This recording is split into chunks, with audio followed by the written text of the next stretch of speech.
a bad trip on my way here. Not an acid trip, but a bad trip. So this morning I'm thinking, it's not summer, but it's not raining. That makes it a motorbike day, doesn't it? So I got on my bike, came to work, came to church, and I'm stood in traffic, and I glanced to my left, and a great thing happened. So the guy in the car by the side of me looked at my bike and went, brilliant. Clicked it into gear, stalled it. What an idiot. What an idiot. My one chance in my life to be cool. And my bike's quite loud, so, because remember, loud pipe saves lives. And my bike's quite loud, and I'm like, ding, oh. I'm thinking, maybe he didn't notice. He definitely noticed. So there we go. Such is life, isn't it? Pride comes before a fall, as they say. Today, we're starting a new season this morning called Insignificant. And, it's a bit of a negative word, but it's not a negative message because we are significant. And that's the reinforcement that we're trying to put across today. But the season's called Insignificant, and I'm going to go down a bit of a journey looking at some insignificant characters from the Bible, and one in particular. I couldn't quite figure out what to call this message, actually, because I'm going to be talking about a talking donkey, which is a crazy story. I'm sorry that I love it. So I thought, do I call it something like the talking donkey? Bit boring. I had a picture. Luke, James, can you show that picture? One thing I did wonder about calling it. This one. Yes, God can use an ass, but that's still no reason to act like one. And I thought, well, that's a catchy title, there's no doubt about it. But a bit negative. So I've been that one. I'm just going to go with who's the ass in this story. All right? So some background to this story. Some of you will immediately know a little bit about this story because it's just a good story, isn't it? I mean, talking donkey. Doesn't get any better, does it? In modern language times, you've got Eeyore. He can talk. So Eeyore's a depressing, pessimistic, slow donkey. And then you've got Shrek's donkey. Donkey! Which is a fast-talking, optimistic donkey. This donkey, I think he was a bit in between the two, all right? I'm going to go with that. Didn't know him, but I think he's a bit in between the two. And the main characters here are a king called Balak. Now this king is a king of the Moabites. He's a pagan king. There's another chap, another gentleman called Balaam. Now Balaam is a soothsayer. He's a pagan soothsayer. He practiced divination. He sort of a prophet, but he was also a mystic, a witch, a charmer, someone that consulted with familiar spirits. He wasn't a good man. He did do some things that had power. There's no question about that. And he was a man of significance, so therefore he must have had power in some way, shape, or form. But he wasn't a good man. He's an odd character because he does connect with God. So it's a bit of a weird one with Balaam. And I've took a while to try and get into what he actually was. Because he was known to hear from God. He had power. But on the other hand, he wasn't a good man. Now Balak, the king of the Moabites, that's in the land of Moab. That's broadly speaking in the country of Jordan today. So that's broadly speaking where this is. And Moab is on the path that the Israelites took out of Egypt to the promised land. And like I said, donkey, well, he's just a donkey. Donkeys are not significant creatures, are they? Has anybody here ever been on a donkey? Probably pretty much all of us have in some way, shape or form. I remember, when you go on holiday and the rep tells you this story about going across. I was in Egypt, me and Rachel were in Egypt, and the rep told us this story about paying whatever it was, 100 euros or something, or whatever it was at the time, to go across the Sahara on a combination of a jeep and a donkey and a camel and all this. It was horrendous. It was horrible, absolutely horrible. I was on this donkey, and you just think you're going to die any minute because these things are like solid muscle, and they've just got a mind of their own. They just do what they want to do. And these guides that were sort of, like ushering us along, they obviously knew where they were going. But largely speaking, I just felt utterly defenseless. Donkeys are beasts of burden. They're actually not stupid, but they look stupid. Sorry if you love donkeys, but that's just how I feel about them. But they're not beautiful animals like horses, are they? Horses are beautiful, I get that, they're lovely. But donkeys are insignificant mules, asses. That's the part they've played over the years. That's why you've got things like Eeyore and Donkey and Shrek. That's why they've chosen those characters.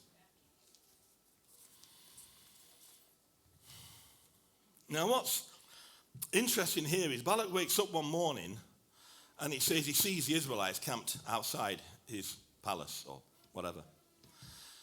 Now that's not a small thing. Sometimes we read these stories in the Bible and we don't always pigeonhole it into what that actually meant. There was like 2 or 3 million Israelites came out of Egypt. It's a heck of a lot of people and a heck of a lot of tents. These people wouldn't have shown up one morning while Balak was having his cornflakes. They would have gradually infiltrated the plain around him, and he'd have thought initially, well, it's probably not such a big deal. But then gradually he started to realize there is a heck of a lot of people out there. And the Israelites were people to be feared.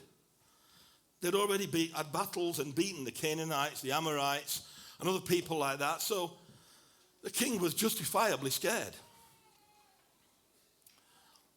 It's very interesting because he then thinks he's going to bring Balaam into the puzzle. Now what Balaam did, among other things, well, he cursed people.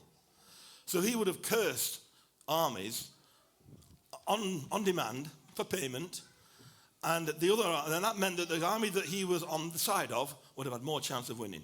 That was one of his jobs. And that's what Balak wanted him to do. It shows how significant Balaam was, because Balaam lived 400 miles away from Moab. Now this is obviously significantly before the land we live in today, where something happens today, right now, and somebody in Zambia hears about it at the same instant. We're not living in those times. But Balak knew about Balaam, and he knew what Balaam could do. So Balaam was a significant person, a very significant person in his time, well known. And Balak thinks, right, I'm going to send my best guys. Well, it turned out they weren't his best guys, but I'm going to send my guys across to Balaam. They're going to say to him, come back with us, curse these Israelites, and we'll pay you some money. That's broadly speaking it. So they did this 400-mile journey, which probably took them, I guess, 2 or 3 weeks, I don't know. They get there, and Balaam decides not to come back with them. Balaam speaks to God, and God tells him, you can't curse the Israelites, they're my people. Don't go back with them. So Balaam did listen to God at that point. The guys go back to Balak, and they say, you don't want to come. So then Balak says, right, okay, send me better guys with an open checkbook. So they go back all 400 miles away, back to Balaam. These names are a bit difficult to get my head around. Back to Balaam, and they try to persuade him. And this time they're saying, look, anything you want, we'll pay it. Anything you want. So, once again, Balaam says, I'm going to pray about this. Very spiritual. Very condescending in a sense, really, when you think about it. So they go to sleep and he prays about it, and God and him have a discussion. And ultimately, he decides he's going to go back with these guides to curse the Israelites. Now, the way the Bible explains this, in my mind, is a bit messy. It's a bit like Balaam persuaded God something different. That's not quite how I read it. That's not quite how I understand how this had happened. God, okay, I wasn't there, but I can't imagine God giving in grudgingly, oh, okay then, Balaam, because you persuaded me. I don't think that's the relationship we have with God. You know when you've been married a while, or you've been with a partner a while, and you hear the words, it's fine, it's okay. It's not fine, and it's not okay. I sometimes hear that, if I want to stop for another drink somewhere, or, it's fine. If you want to do it, it's fine. But it's not fine, is it? If you want to buy another motorbike, it's fine. She'd never say that. She would never say that. Because I'd be like, straight on Auto Trader. There we go. Done it. It's not fine. I don't think that's how it was. I actually think that God didn't change his mind, but Balaam stopped listening. Balaam heard what he wanted to hear. Because God doesn't change his mind. But God has always got a bigger and better plan than what we can ever imagine. He knew the way this was going to go down.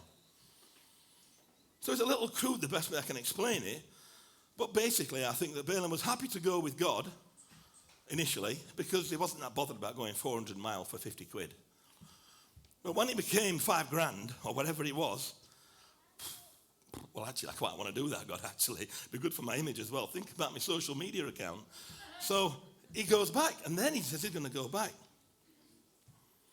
So that is what I think happened.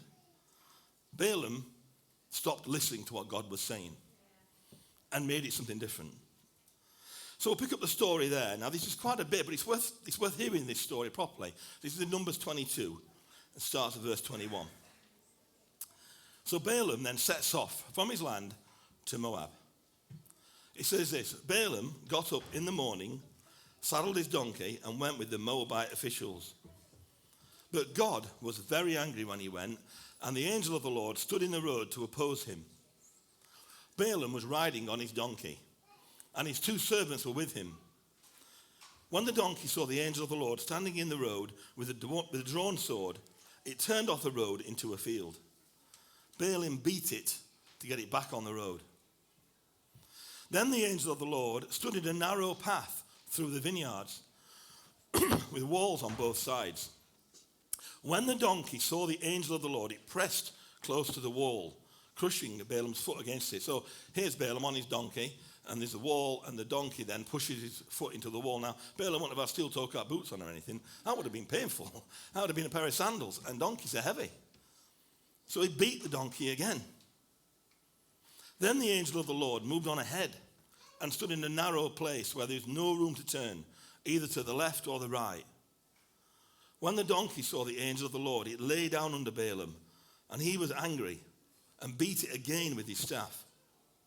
Then the Lord opened the donkey's mouth, and the donkey said to Balaam, "What have I done to you to make you beat me these 3 times?" Now, my first response would have been, "Talking donkey."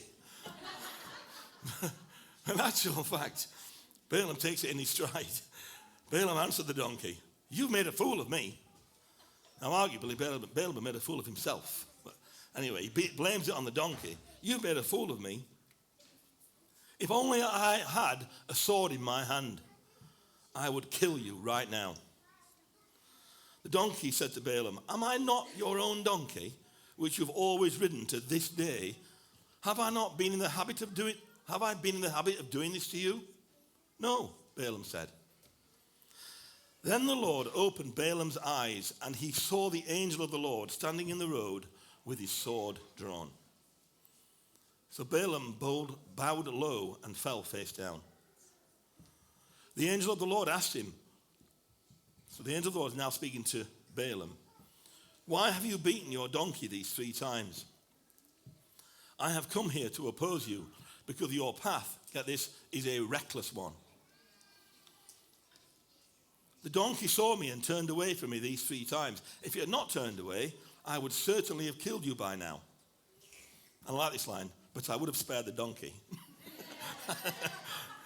Very, very good sense of fairness there from the Lord. So, what do we get from this? Lots. There's much more in this than a talking donkey. There's much more in this scripture, and I strongly recommend you read it for yourself. Numbers 21, 22, 23, to get the context of it. It's not very long, and it's an interesting story. Numbers is a pretty boring book, but this is a really interesting story, so read it. First of all, you know what? You can't fool God. He knows your heart. That's the first thing I got from this. That's not a negative statement. Please don't get me wrong. God knows you. Have you ever heard that phrase? For some reason, my grandma used to say it, but I don't really know the context. You're trying to run with the hare and hunt with the hounds. She used to say that to me. I don't know what the context was. Goodness only knows. But he's trying to run with the hare and hunt with the hounds. Basically, this is what Balaam was trying to do. He was trying to remain on good terms with both sides in a conflict. He wanted the God coin, and he wanted Balak's coin as well. He wanted his cake and eat it. He wanted it always. Or maybe that's what my grandma meant, actually. I told you, Terence, you want it always. Yeah, that's what she meant, almost certainly. He wanted that sense of connection with God. And he understood God. He did understand that God was almighty and powerful. He paid lip service to figuring it out. This man did have a relationship with God to a certain degree. But he chased the wrong thing. When it boiled down to it, his God was a mighty dollar. His God was money, significance, power. That's really what it was all about for Balaam. And he'll only go so far with the God if there's a better offer in his mind somewhere else. Incidentally, to finish that story off, Balaam ended up only able to bless the Israelites. So when he came to it, he got there, and he's saying to Balak, well, the trouble is, I can only bless these people. So Balak said, well, go and have a go. So he went out. He couldn't curse the Israelites. He could only bless them. He tried 3 or 4 times in different places. And that didn't go down too well with Balak, because it had cost him a few quid to get him there. So then Balaam said, there is another way you could do this, because he wanted that money. And that is, you could get the Moabite women to seduce the Israelite men. That'll put unease in the camp, and that's another way you can beat this army. And that's exactly what happened to a degree. And thousands of Israelites died as a consequence. That's on Balaam. Ultimately, to end this happy story, the Israelites killed him. There we go. So, but that's not this bit of the story. Let me tell you, at no point was God fooled by Balaam. At no point did God think, well, yeah, okay, then you persuaded me. I believe you. God absolutely knew Balaam, and he absolutely knew what was going to happen. Psalm 139 tells us these words, paraphrased. God knows our sitting down. He knows our standing up. He knows our getting out. He knows our coming in. He knows our lying down. Before I've even thought of a word and said it, he's already thought it. There is nowhere, not the highest heaven or the lowest sea, that I can go where God can't see me. And let me make something absolutely clear. I'm not saying that God is out to get us. That's not the inference I'm putting into this at all. We don't need to be scared or intimidated. Because first and foremost, above everything, God loves us. He isn't sat there with a big stick waiting to bash us for doing it wrong. That is not what God is doing. But what I'm saying is, God is not fooled. There is nobody in this world knows me like God does. All the good and all the bad and all the bits that only I know about myself. Even the person that's closest to me doesn't know. God knows. And we need to realize that. And he's interested in us. He understands us. He understands our motives. He understands our actions. He understands our hopes and our deepest and darkest thoughts. He really does. And he wasn't fooled by Balaam. And he's not fooled by Terence Clark. The second thing we learn from this, and it's linked to that, is sometimes we need to listen to our inner donkey. Oh, I did that. I thought that was quite clever, that one. We need to listen to our inner donkey. A few months ago, we had a season on listening to God. And God communicates us, in all sorts of ways. Via the Bible, via the people around us, via our own experience and our common sense. But often, it's a still small voice that he does it. And the reason, and the way we get to that still small voice is by finding time and a connection. And then God can speak to us to get through all the chatter of the world around us. And the closer we are to God, the closer we are to understanding his ways, and the more likely we are to instinctively know the right answer anyway. And the less likely we are to mess things up. But we have to learn to listen and hear what God is saying. So I've got a brother and a sister. Now, I don't know if this only works with siblings. I'm the middle one. I think that's probably the best combination, to be the middle one. But you know when your siblings are disagreeing with you, or they're saying something that you don't want to hear, you know what we used to do? I can't hear you. That's what we would do. And that's what Balaam did. Balaam put his fingers in his ears and to pretend that he couldn't hear what God was saying. It was absolutely crystal clear what God was saying. But he didn't want to listen. He chose not to listen. That was his decision, not to listen. Balaam had prayed. He'd listened to God over all this. So he must have gone on this trip with a sense of knowing this is not the right thing to do. There's absolutely no doubt in my mind that he understood this was not the right thing to do. But he stuck his fingers in his ears and ignored what God was saying. On top of that, donkey, his faithful steed, he speaks to him and starts acting up. Balaam would have been sensitive enough to know that he was on the wrong path. 100%. Have you met, or are you one of those people that doesn't listen? Occasionally, I don't listen very much at home. But it is only very occasionally. There are some people that they're there in the room, but they're not really there. They're not really listening. They may have even been able to recite back what was said, but that doesn't mean that they've been listening. It doesn't mean it's impacted them, and it doesn't mean that they're going to do anything about what they've heard. Are you one of those people? Balaam heard, but chose not to understand, and that put him on a journey that would ultimately lead to his death. It put him on a journey that was absolutely not what God wanted him to do, and he knew it wasn't, but he thought he was fooling God and did his own thing anyway. The third thing, God can direct our steps despite us. Here's Balaam, paid by a pagan king to do something that he knows is wrong. Curse God's people. It's not rocket science, is it? He knows it's wrong. Balaam's paid a lot of money to do this sort of stuff. This is what he does for a living. This is his job. But he can't. He's unable to do it. And several times he said, blesses the Israelites, because God will still have his way.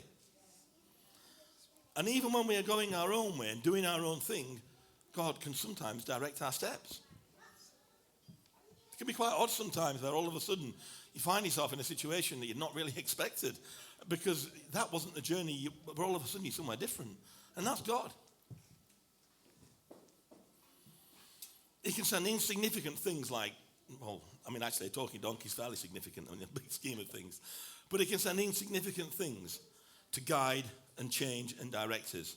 And through the Bible, I'm sure that you can all think of instances, I can. But through the Bible, we can pick up on quite a few, quite easily. Things like the burning bush and Moses. I don't think that burning bushes were that rare in the Old Testament in the desert, but I suspect talking ones were. So, he can send something like that, in a sense, a very insignificant thing, but that changed the path for Moses. Jonah and the whale. Jonah and the big fish. I don't think there's much that's dafter than fishes. But Jonah, he's on his way away from Nineveh. He wants to go anywhere but Nineveh. And then he gets thrown overboard a ship and he gets eaten by this big fish. And where does he end up? Where does the fish take him? Nineveh. Saul, soon to be Paul. He's on his way to kill some Christians. And that's his job. That's what, maybe that's the right phrase. That's what he's going to do. He's got the papers to prove it and everything. Blinding light comes down, falls off his horse. God speaks to him in a blinding light. Changes the course of his life. God can direct our steps despite us. But way better if he make it because of us. Way better that we're on the journey with him than fighting it all the step of the way. God's plan is bigger than me, and it's bigger than anybody in this room, and all people in this room put together. We're all on a journey, and we all have our part to play. But it's better that we are on the way than in the way. But either way, God can direct our steps. And he can direct the steps of the people around us, despite us and because of us, whichever. When the band want to come up? The band want to come up, yeah. So I've discovered there is more to this story than a talking donkey. A lot more. There's a lot of different avenues I could have gone down with it. But in 20, 25 minutes, there's only so much you can cover. It's worthy of a study. Very much so. So I strongly recommend that you read it. But personally, I've always liked the story of the talking donkey. I went to Sunday school, and this was like one of the good ones, you know? It was a great story. And that element always drew me in. But in actual fact, the story is much bigger than the talking donkey. And it's more about disobedience. It's more about God's plan. And it's more about God using whatever he wants to use, even if it's a donkey. But let me finish with this. God isn't mad at you.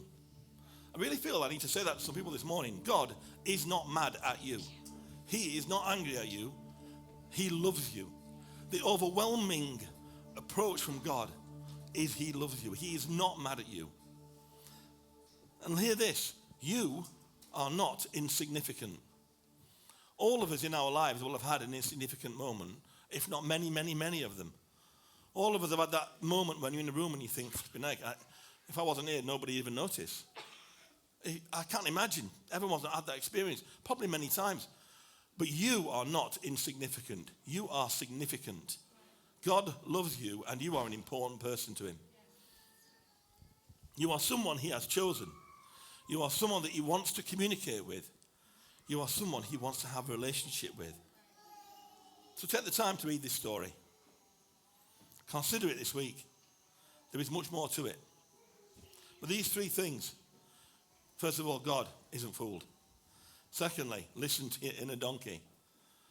Listen and hear what God is saying. And lastly, God will achieve his plan with or without us. The Lord's love includes you. And that's what Dave said when he stood up here. It's infinite. It's everlasting.